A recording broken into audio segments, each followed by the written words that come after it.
ನನ್ನ ನೆಚ್ಚಿನ ಕೃಷಿ ಬಾಂಧವರೇ, ಹಾಬಿ ಗಾರ್ಡನಿಂಗ್ ಆ್ಯಂಡ್ ಕಲೆಕ್ಷನ್ ಈ ಚಾನಲ್‌ನಲ್ಲಿ ನಿಮಗೆ ಸ್ವಾಗತ ಬಯಸ್ತಿದ್ದೇನೆ.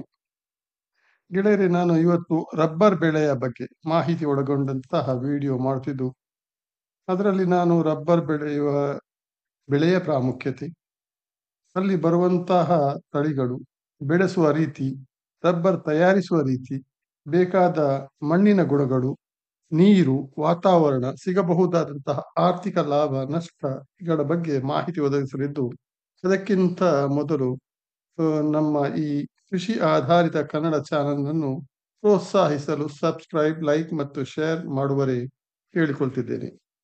ಇನ್ನು ವಿಷಯದ ಕಡೆಗೆ ಹೋಗುವುದಾದರೆ, ರಬ್ಬರ್ ಇದೊಂದು ವಾಣಿಜ್ಯ ಬೆಳೆಯಾಗಿದ್ದು ಮೂಲತಃ ತೈವಾನ್, ಮಲೇಷ್ಯಾ ದೇಶಗಳಲ್ಲಿ ಧಾರಾಳವಾಗಿ ಬೆಳೆಸಲಾಗ್ತದೆ. ಈ ಎರಡು ದೇಶಗಳನ್ನು ಬಿಟ್ಟರೆ ನಮ್ಮ ದೇಶದಲ್ಲಿ ಅತಿ ಹೆಚ್ಚು ರಬ್ಬರ್ ಬೆಳೆಸುವ ರಾಷ್ಟ್ರವಾಗುತ್ತದೆ. ನಮ್ಮ ದೇಶದಲ್ಲಿಯೂ ಕೇರಳ ಮತ್ತು ತಮಿಳುನಾಡು ರಾಜ್ಯಗಳಲ್ಲಿ ಹೆಚ್ಚಿನ ಪ್ರಮಾಣದಲ್ಲಿ ಇದನ್ನು ಬೆಳೆಸಲಾಗ್ತದೆ. ಈ ಎರಡು ರಾಜ್ಯಗಳನ್ನು ಬಿಟ್ಟರೆ ನಮ್ಮ ಕರ್ನಾಟಕದಲ್ಲಿ ಅತಿ ಹೆಚ್ಚು ರಬ್ಬರ್ ಬೆಳೆಸುವ ರಾಜ್ಯವಾಗುತ್ತದೆ.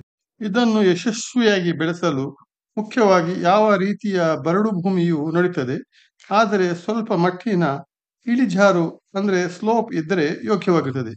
ಹೆಚ್ಚಿನ ನೀರಿನ ಲಭ್ಯತೆಯು ಅಗತ್ಯವಿಲ್ಲದಿದ್ದು, ನಾಟಿ ಮಾಡುವ 1-2 ವರ್ಷಗಳಲ್ಲಿ ಸ್ವಲ್ಪ ಪ್ರಮಾಣದ ನೀರು ಕೊಟ್ಟರೂ ನಂತರ ನೀರಿನ ಪ್ರಾಮುಖ್ಯತೆ ಇರುವುದಿಲ್ಲ. ಇವುಗಳಲ್ಲಿ ಮುಖ್ಯವಾಗಿ RR105 ಮತ್ತು 414 ಪ್ರಮುಖ ತಳಿಗಳಾಗಿದ್ದು, RR105ಯಲ್ಲಿ ಹೆಚ್ಚು ರೋಗ ನಿರೋಧಕ ಶಕ್ತಿ ಇದ್ದರೆ 414ನಲ್ಲಿ ಹೆಚ್ಚು ಇಳುವರಿ ಕೊಡುವಂತಹ ಸಾಮರ್ಥ್ಯ ಇರ್ತದೆ. ಆಯಾ ಜಾಗಗಳ ವಾತಾವರಣವನ್ನು ನೋಡಿಕೊಂಡು ತಳಿಯ ಆಯ್ಕೆ ಮಾಡಬೇಕಾಗ್ತದೆ.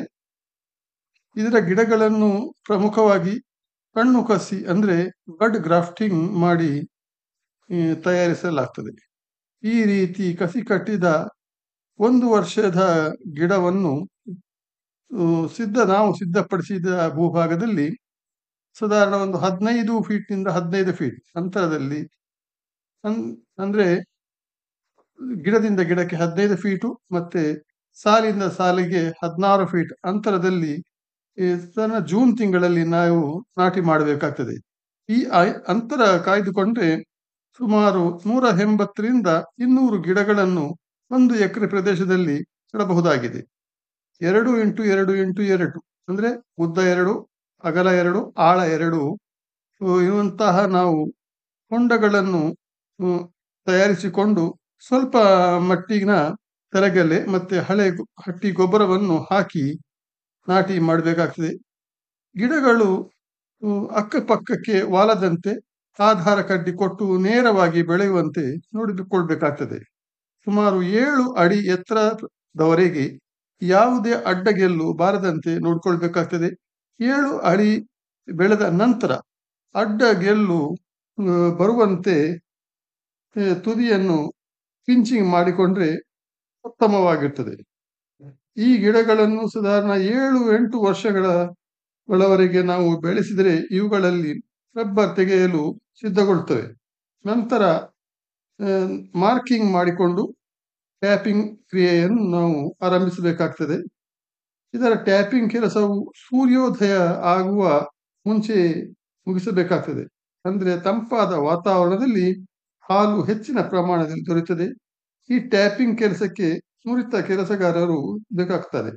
ಟ್ಯಾಪಿಂಗ್ನಲ್ಲಿ ಗಿಡದ ಚರ್ಮ ಕತ್ತರಿಸುವಾಗ ಆಳಕ್ಕೆ ಹೋಗಿ ಕ್ಯಾಂಬಿಯಂ ಲೇಯರ್ನ ಒಳಗಡೆ ಇರುವಂತಹ ಗಟ್ಟಿ ಮರಕ್ಕೆ ಪೆಟ್ಟಾದರೆ ಗಿಡ ಸಾಯುವ ಪ್ರಮೇಯವು ಬರ್ತದೆ.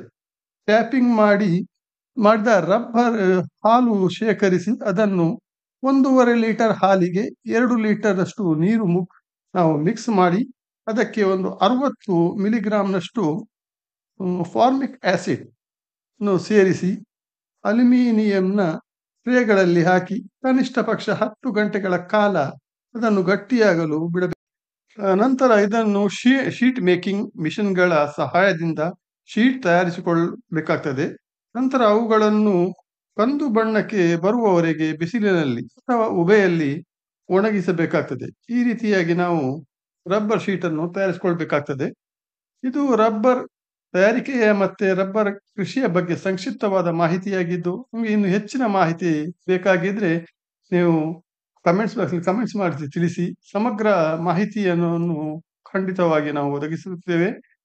ಈ ವಿಡಿಯೋ ಆಲಿಸಿದ್ದಕ್ಕೆ ನಿಮ್ಗೆ ಧನ್ಯವಾದಗಳು. Thank you very much.